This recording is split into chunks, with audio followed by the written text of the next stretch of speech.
Pull out your dicks, get ready to fap. It's time for your favorite show, The Grease Trap. Pull out your dicks, get ready to fap. It's time for your favorite show, Grease Trap. Hey, everybody. Welcome to The Grease Trap.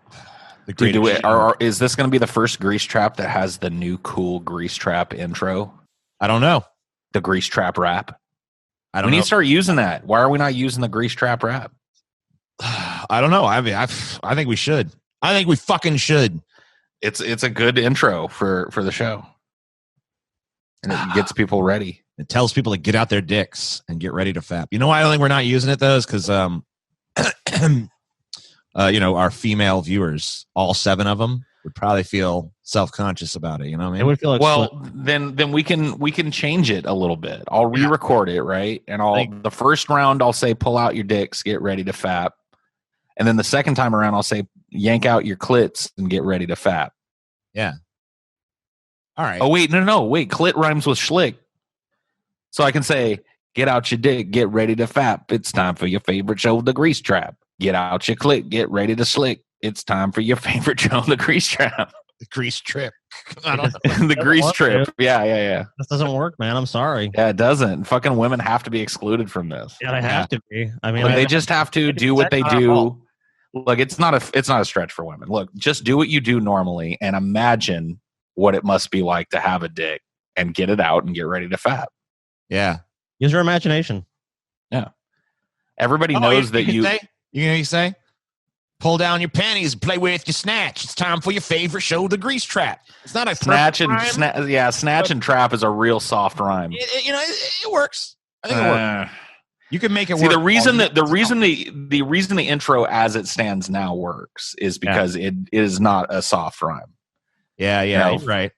But I mean, it's snatch and trap. I feel like fap and trap are really they're perfectly. A good rapper could definitely make that work, Paul. I think you could do it. You're selling yourself. I mean, Eminem could make it work, but only because he would be saying like 10 other things within half a second. So you know what I mean? Like Eminem gets away with a lot of wordplay and soft rhyming because he's rapping so fucking fast. Yeah, but this is a slow, lazy West Coast '90s gangster flute kind of rap. You can't. Yeah. Boo. Oh well. You can't go all fucking rap god on it. Look, women, I tried, but you have to be excluded. I don't know what to tell you. You're fucked. You're fucked. Whoa. Oh man. Oh shit, they got him again, you guys. They got him again. Oh shit. Look at this. They fucking got him again. Fucking piece of communist shit. Take that, motherfucker. Look at that shit. Oh,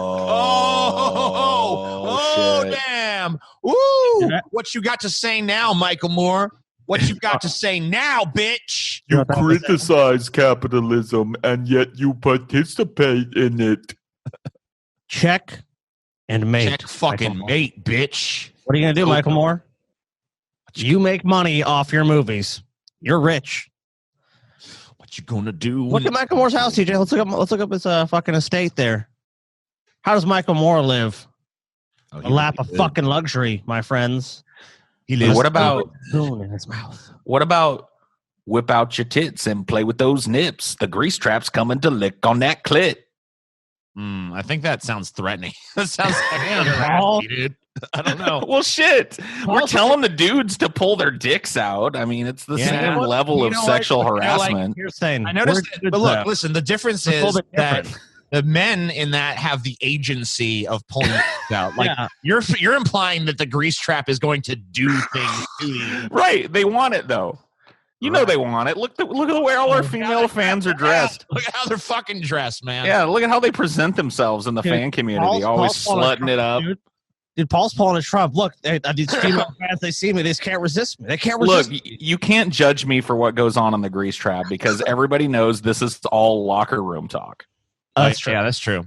So Michael Moore's house, I'm learning, is it's like one of these like pseudo rustic mansions. You know, it's trying to be like a log cabin, but it's also trying to be a mansion. As the estate. Yeah, he's a gentleman. I'm talking about. Okay. I want to see Michael Moore walking around with a smoking jacket. So, like, here you go.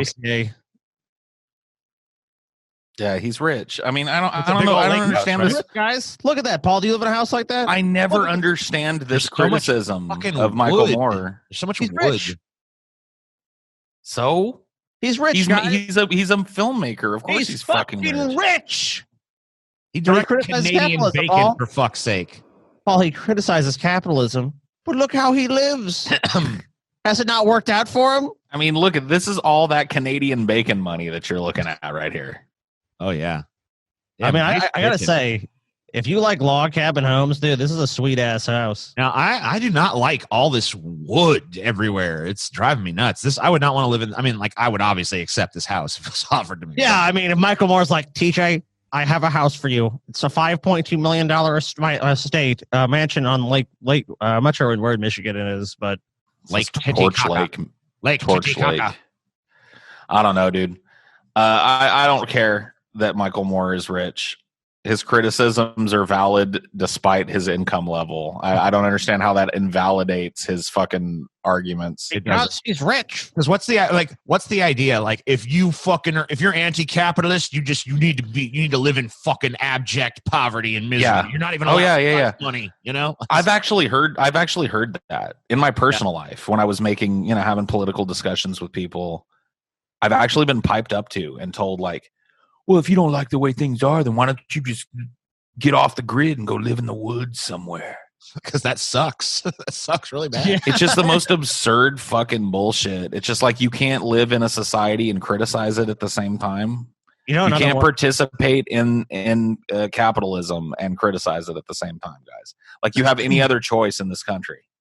Right. It's like, yeah, in order to actually criticize capitalism, I'd have to move out into the woods and forage for berries and have like a little, bean plantation or something that I subsist myself off of in a log cabin somewhere. A bean plantation. I was like, if you basically criticize, the U.S. geopolitical sphere, you go like, well, invading this country is wrong. If you don't like what America does, you need to leave. Love it or leave it. And Same here's the argument. they never turn that argument back on themselves when they don't like something.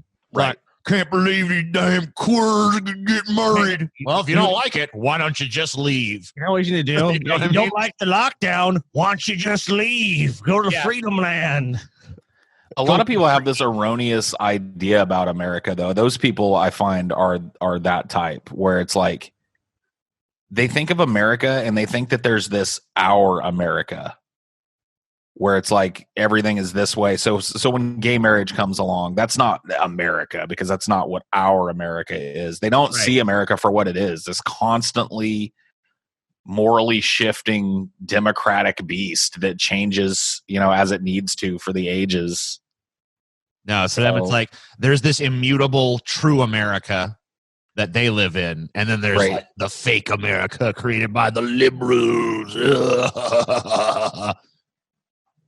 So They want men to use the ladies' room. they don't really love America. They love what America was at one point in its history. You know what I mean? Yeah, they got some boner for some bygone era, which if you even ask them, like, what year are you talking about? They don't even know. Oh yeah, what era? When was everything fucking perfect? Because they know that you'll immediately pipe up with some horrifyingly nasty shit that was going on during that things era. were great in the 50s. It's like, well, segregation and stuff. Yeah, if you were white, things were fucking. If know, you were white what they and really middle wanna class, say is things just were like- hunky dory.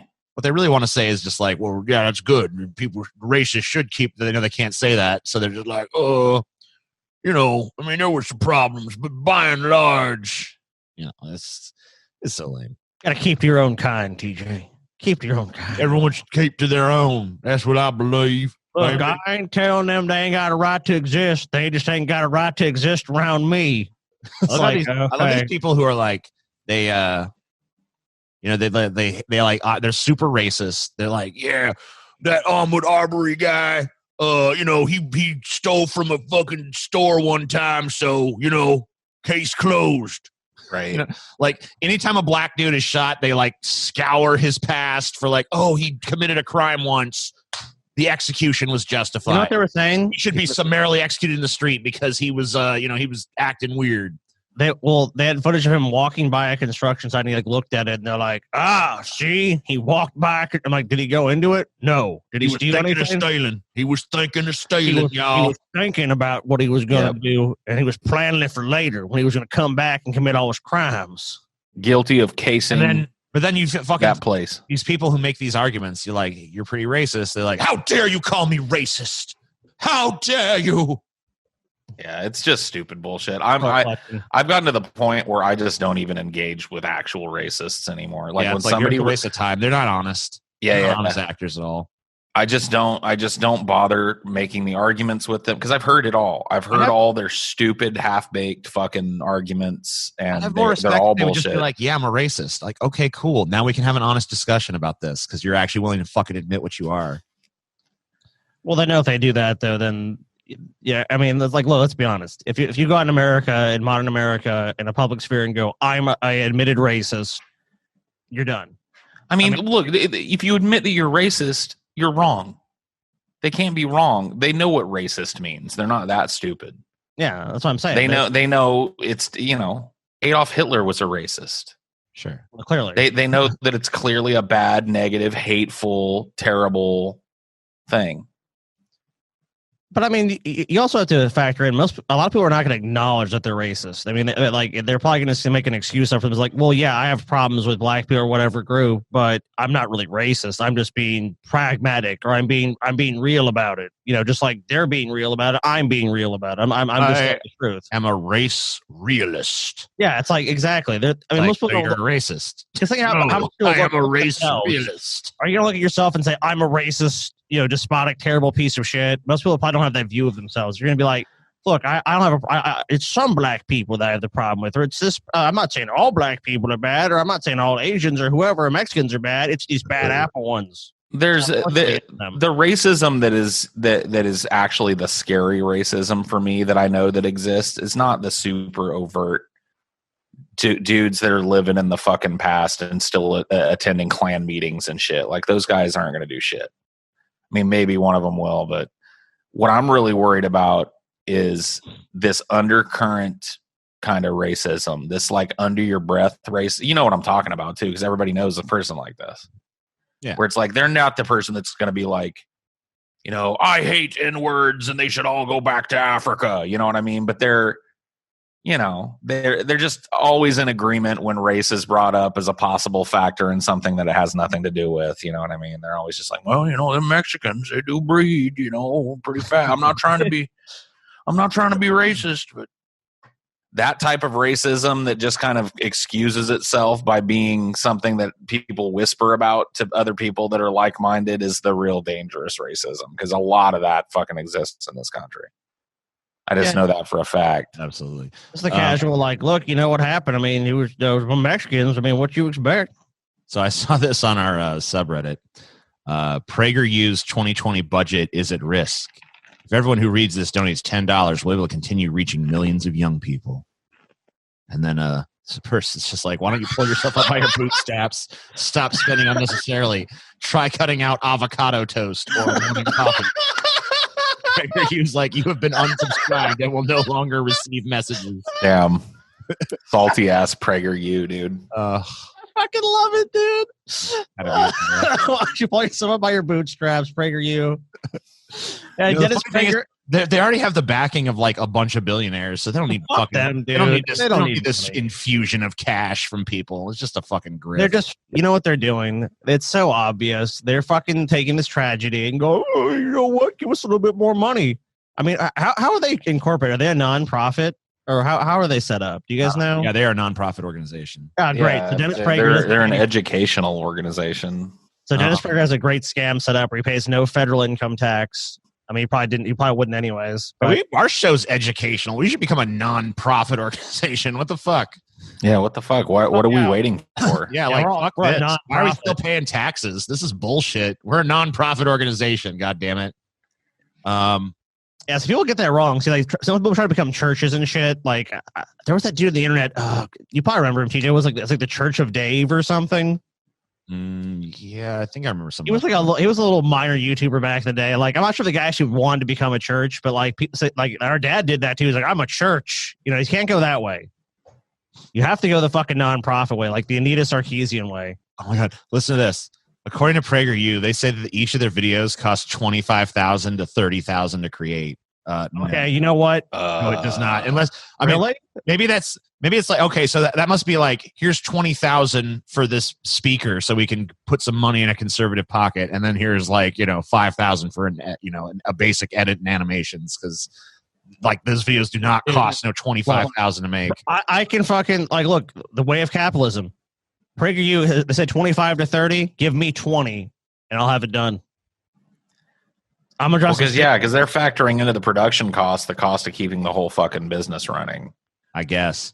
They were so PragerU at least initially was funded by God, who are those guys? They're like these like conservative Christian fracking brothers. It's not the Koch brothers. It's another pair of conservative brothers that finance a bunch of right-wing media. I have no idea. Brothers PragerU. Fracking these fracking titans. It's blah blah blah. The Wilkes brothers. The Wilkes brothers. It's Dan and Ferris Wilkes. They are two super right-wing fundamentalist Christians who made their money in the fracking industry. Could they be more terrible? Not only do they prop up PragerU, but they own the Daily Wire. Ben Shapiro does not own the Daily Wire. He's just the editor-in-chief of the Daily Wire. No, he's editor-in-chief. The actual owners of the Daily Wire are the Wilkes brothers, who are fracking magnates, which is, Damn, I thought old Benny Boy would have some stake in his own little paper there. I'm sure he's got a stake. I mean, like, and obviously he's the figurehead and he's the editor-in-chief of the Daily Wire and all that stuff. But when you look, who actually owns it on paper is some other company that's owned by the Wilkes brothers. Yeah. So the Wilkes brothers are like the new Koch brothers, I guess. Yeah, and they really do a lot of the online stuff. I think they've also infused. I could be wrong on this one, so don't necessarily quote me on this. But I think they've also done cash infusions to Steven Crowder as well. I see. All right, so we got to play these saps. We just got to say, look, we're all a bunch of liberals, but we've seen the light. Give us $10 million. We'll report the truth. Yeah, we're hello. Look, Wilkes brothers, fracking isn't bad. It's great for the environment. Where's my paycheck? Dude, I'll go frack a fucking mountain wide open if you want me to. Wilkes brothers, show me the mountain you want. I'll walk up there with only my dick. I'll frack that mountain to death for you. Frack it to death, Paul. Frack it to hell. Just give me a couple mil. Mil. Share a couple mil with a brother that's down on his luck. Oh yeah. Fucking 25 grand to produce those PragerU videos. Poor down on his luck, Paul. Just needs that fracking money. Pay for an operation for his. I love looking at nature, but I'm going to be honest with you. Look at any beautiful peak in the world. I'll frack that motherfucker down for $1 million. You give me $1 million cash on the barrelhead, dude. I will go to Mount Everest right now and frack that thing to a pile of goddamn rubble and extract all the shit out of it. Good stuff.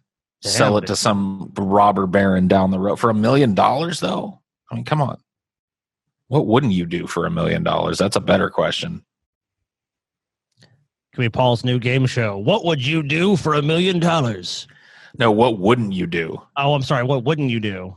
Yeah. I'm going to put $1 million in front of somebody and be like, all right, you can have that $1 million. But you've got to take the gun that's sitting next to the briefcase filled with $1 million and randomly shoot somebody that's in the studio audience tonight. We're going to spin you around, put a blindfold on you, and you've got to fire indiscriminately 5 or 6 times into this audience. But you get that $1 million, though. I can see a lot of audience members being like, "Well, got to go use the bathroom." They would be met by giant fucking dystopian riot police goons with big old electric billy clubs and shit. They're not getting out. They're not getting out, dude. My game show does not fuck around, dude. I grew up in the 80s. Okay. So, one thing I'm noticing about Zoom is that it does not tell me how long we've been recording for, so I don't know how long this first episode has gone. Well, that's cool. 87. That's good. We that's a good thing. So this might be a weird grease trap in one direction or the other. I don't know. I don't feel like we've been to the 30-minute mark yet, but I do have a timer set up so when we start the next one, we can actually keep track. But this one, I just there's no way. Good old Time is Zoom. irrelevant, TJ. Time is irrelevant. It does not matter how long you've been recording. Time matters not. I do not care for your time, TJ. Who cares about time? I'm growing some time. You want some, TJ? Yeah, that's pretty cool. You want some rosemary? It's Yeah, fresh. are you guys doing like an herb garden? Yeah, we're actually planning like a little garden.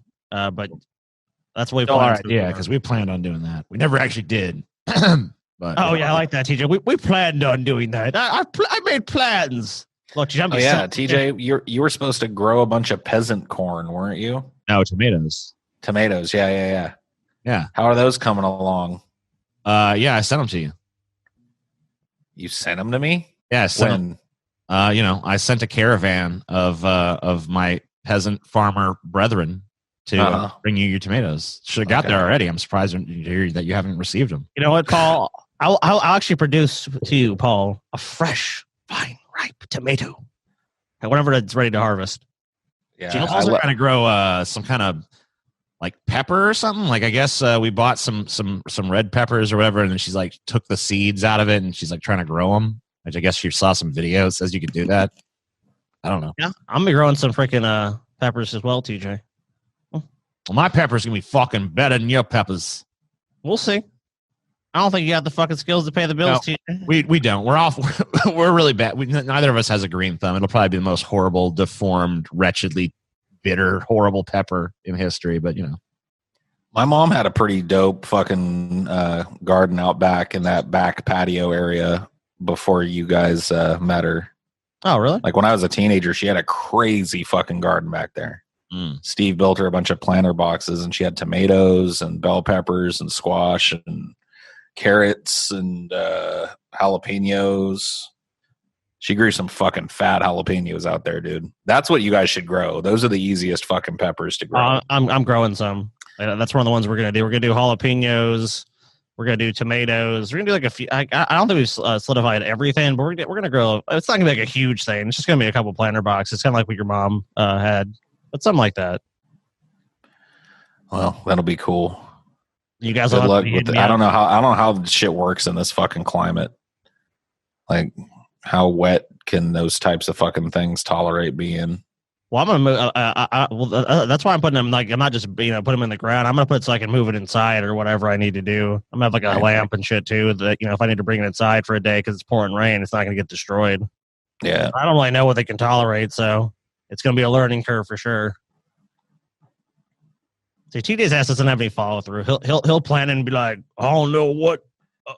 Put water on it. Look at it. Talk to it. I don't fucking know. Maybe I'll give it a puff of my cigarette. That might be. Maybe that'll be the fucking secret, dude. You don't know. Yeah, TJ's got the fucking spiciest fucking jalapenos. People like, what's your secret, TJ? Love and cigarettes. TJ invents real tobacco. Yeah, dude. Tomatoes that give you a nice nicotine buzz. Yeah, why not? It's about fucking time.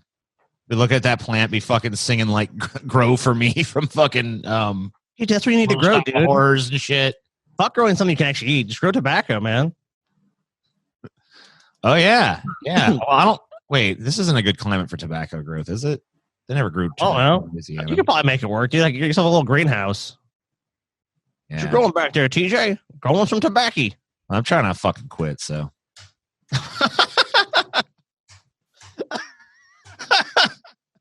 I know. Damn. You'll never quit.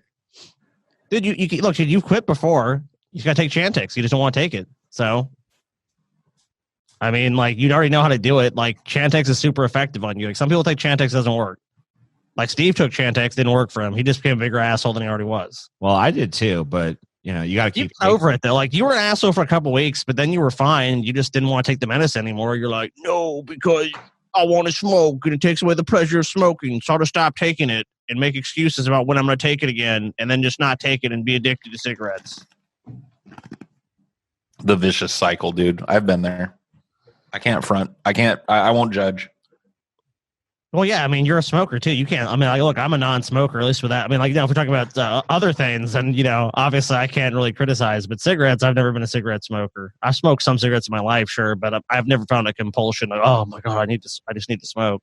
So, Paul, have you actually quit with smoking? Or are you? Well, no, I've started the quitting process, but no, I haven't quit yet. The quitting process. The quitting process. I like that. I like the way that's termed. What is your quitting process? Because mine. I do. I'm doing it this time the same exact way that I did it when I quit. 10 fucking years ago with vaping. Right. Which is I get some vape juice. It's got really high nicotine, and I start hitting it as I smoke normally for a couple of weeks, and then I slowly but surely just phase out the cigarettes until I'm not doing them anymore. Yeah. And that it provides a pretty even coast to me to not smoking any cigarettes and me not being a total fucking unlivable asshole to everybody that I know and love. So I kept track of my cigarette smoking for a month or so, and I figured out that I usually smoke around 15 cigarettes a day. So my first step is I'm trying to smoke 10 a day, which oh man, so basically cutting it by a third initially. Well, what happens with you? I just started doing that yesterday. I couldn't quite get to the 10. I ended up smoking 11, but whatever.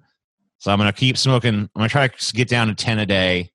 And then I'm going to try to when I'm used to that, I'm going to cut it down to 8. And then when I get down to 5, I'm going to try to just stay at 5 until I feel like I can go cold turkey. Because I mean, I'd say that's always been your failings. But I figure I figure at the very least I'll be, if I fucking can't get past, if I can't go to the cold turkey thing, at least I'm down to 5 a day. So I mean, yeah, less at is least better. I fucking reduced it at that point. Yeah. Oh, dude, come on, TJ. Look, I applaud any sincere effort, but if you're already positing look, if I just get to 5, you're basically giving yourself a fucking out. If you're gonna only quit, I definitely need an out. So I mean, dude, no, TJ, Cortez and the fucking ships. Now this may be a story that ends in tragedy for the fucking native peoples. You gotta burn the fucking. You gotta say, you know what, TJ? When you get to 5, you gotta be no more fucking smokes, man. Yeah, and just like Cortez burned those ships, I'm gonna burn those cigarettes. Yeah, burn those cigarettes. Yeah, I'm gonna burn them just one by one into my lungs. It's gonna be great. You've done this before, and you had no problem getting down to 5, but that was the thing is, so the number I could never get to with this reduction method was 3. So I figure at some point in 5, I don't know how long I'm gonna stay at 5, but I figure once I'm there comfortably and I'm not surpassing 5 a day, I'm gonna try to just be all right. It's cold turkey time. Just fucking 2 weeks of fucking sweating it out or whatever the fuck, I don't know. Wanting to destroy everything and everyone around you. Yeah. Maybe I should just fucking lock myself in a closet and just. I mean, you can wait until this whole fucking shit is over and just take a fucking 2-week vacation and lock yourself in a cabin up in the woods somewhere. Yeah, just miles away from civilization. No one's allowed to see me or fucking talk to me. I'm just stuck in this cabin in the woods. I want that to happen. I want you and Paul just to quit smoking, and you guys are locked in a cabin for 2 weeks. Oh my God. Well, one of us would come home. I don't know which one. That could be the show. It could be who will survive the death cabin? Come back. But I have a feeling at some point there would be at least an attempted murder. Give me a fucking smoke. Actually, let's be honest. That's what's going to happen. Let's just be totally honest. You guys are going to get fucking a little shitty for a day. The next day, you guys are going to both pull out your stashes of smokes and be like, fucking suckers. Yeah, I brought a pack or 2, just in case. Yeah, me too, man. Me too. All right. Fucking carton. I don't know what the fuck you're talking about. Smoke them if you got them, man. You guys come back more addicted to smoking than ever. Yeah, how's the quitting going? Quitting? Oh, I mean, yeah, we quit. The smoking cabin, where there's nothing to distract us from our smoking. Dude, come on, man. There's no fucking way. The cabin the smooth. The only way that would work is if you guys are forced there at gunpoint, locked it in the cabin. There's no way for you to leave, and there's no cigarettes there. Because if you guys have any agency in this, I can get in a car and drive down from the cabin to the local little fucking fucking gas station and buy a pack of smokes, you're going to do it. And they exist everywhere in the country. There's not anywhere in the country where there's no fucking gas station selling smokes, because people in rural areas smoke more than people in cities generally. And the people that sell you that shit don't give a fuck. They don't know that you're trying to quit. They don't care that it's bad for you. They're just like, $7.50. You're like, all right, there you go. I remember TJ, we lived in Ohio. When you go up to that UDF. I mean, Paul, you loved it because they had milkshakes any time of day. I remember you. Oh, yeah, dude. But TJ would go in there, like, even when he was trying to quit, they'd be like, oh, you got your pack? And then of course, TJ's trying to quit. So it's like, it's just temptation just being thrust on him right there. Like, hey, you want those cigarettes you normally get? Like, yes. Oh, God. I'm being validated by people that don't even know me. Dude, I felt like 90% of the time when I went to that UDF, even though they had this like ice cream was a big part of that place, like this giant ice cream counter. Yeah, they never liked when you ordered it, though. Yeah, dude. I always felt like I was putting them out when I ordered a fucking ice cream from them. It's like, yeah, I like to get a chocolate shake, too. Yeah. All right. What size? Which size you want? What flavor?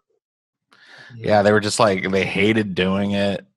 Yeah, here's your fucking ice cream, fatty. But despite all that, it always was delicious. Yeah, you know what? I feel like people always say like food tastes best when cooked with love. I always believe in cooking with hate, because I cook with hate and I like things that are prepared with hate.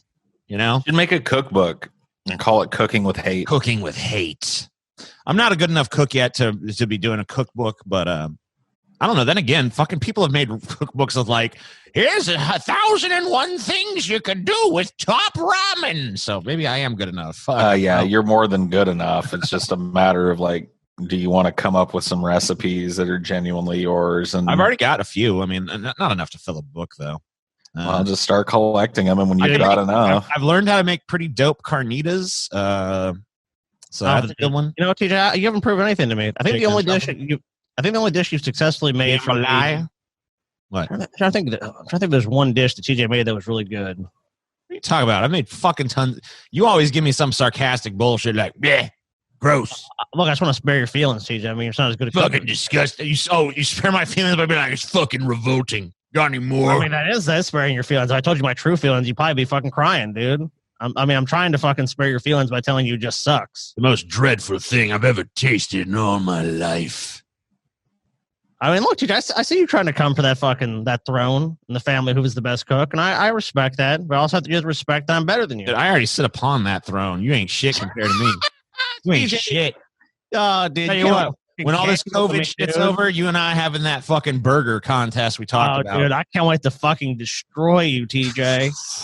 I cannot fucking wait. I ain't sweating. One, I'm going to choose better ingredients than you. So that's what? number one, dude. You know what? I'm gonna fucking beat you with the cheapest goddamn beef I can find. Oh, really? Yeah. I'm gonna find garbage tier fucking Kmart beef and beat you with that. Oh, dude. That's how much better I am, bitch. People eat the burger I'm gonna make. When people eat the burger I'm gonna make, TJ, they're gonna be like, did TJ even make a burger? What was the fucking shoe leather that TJ made for me? And tried to call it a burger compared to what Scotty just delivered. Top tier. It's done, TJ. TJ, this is done. This competition is over before it even began, TJ. Because look, you don't know how to select the right ingredients. You don't know how to select the right flavors, TJ. You don't know how to select the ingredients, Scotty. It's about cooking with hate. I'm going to use my hatred of you in the process of cooking the burger. You can cook with hate, but I'm going to cook with skill. Scotty is a piece of fucking shit. See, the problem with you is you approach cooking like a science. Well, mathematical, I need exactly 7.3 milligrams. Fuck that shit.